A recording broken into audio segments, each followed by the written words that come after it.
So I was born in Oakland, California, and grew up in the San Francisco Bay Area. My family was fairly large, but from the time that I was born, there have just been family issues.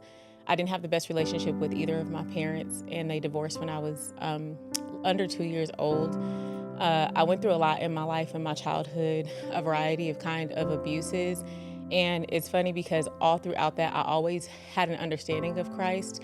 I grew up in a family who spoke of Christ and we went to church, but I noticed at a very young age that the things that we were doing in our family and in our community didn't always align with what I was hearing the preacher talk about on Sunday. And even when I was going through those rough periods as a child, I always just had this awareness that Christ was with me no matter how bad it got. I knew when I was in about middle school that the earliest opportunity that I had to get as far away from my family, I would take it. So I took my academics very seriously. I wanted to have all of the options for college that I possibly could. So in August of 2009, I caught the flight. I went to college. I was at the University of South Carolina.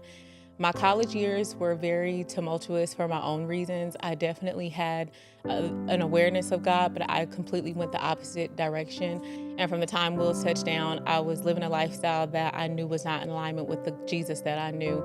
And I went the way that I felt was best. I lived that life for quite a long time, up until the point where I got pregnant with my daughter. Once I got pregnant with her, I realized that I didn't want her walking down the same path that I walked down, that my mother walked down, that her mother walked down. I recognized that if I wanted to see the change in our family, see the change in my daughter, and for myself, that I had to go ahead and start making adjustments. From that point, we started attending a local church that we were invited to.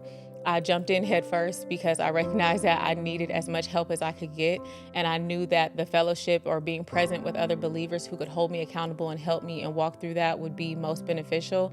At that time, I was also attending therapy and utilizing therapy and walking with the Lord and what His Word said to make sure that I was living a life that was in alignment.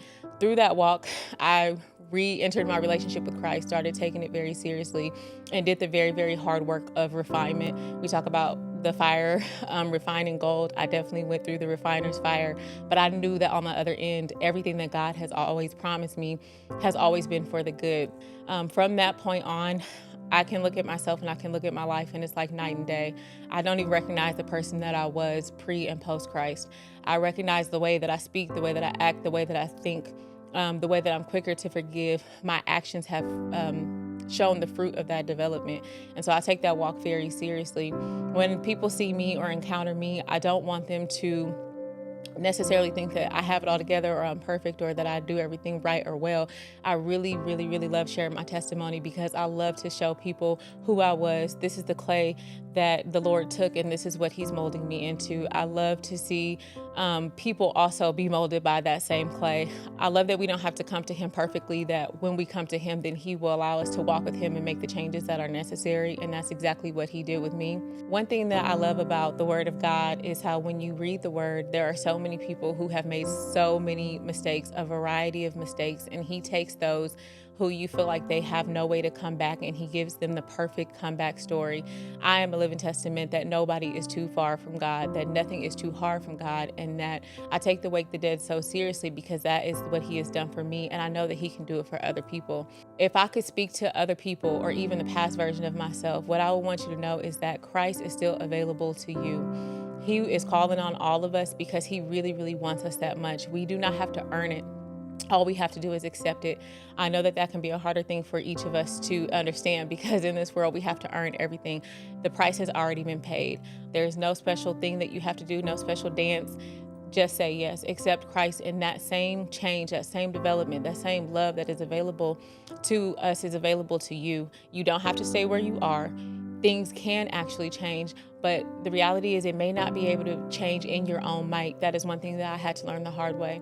When I got to a place where I felt like I was too far gone, I tried to put in the work and the toil and the effort of changing it on my own. And I had to come to the realization that once I partnered with Jesus, His yoke is easy and His burden really is light.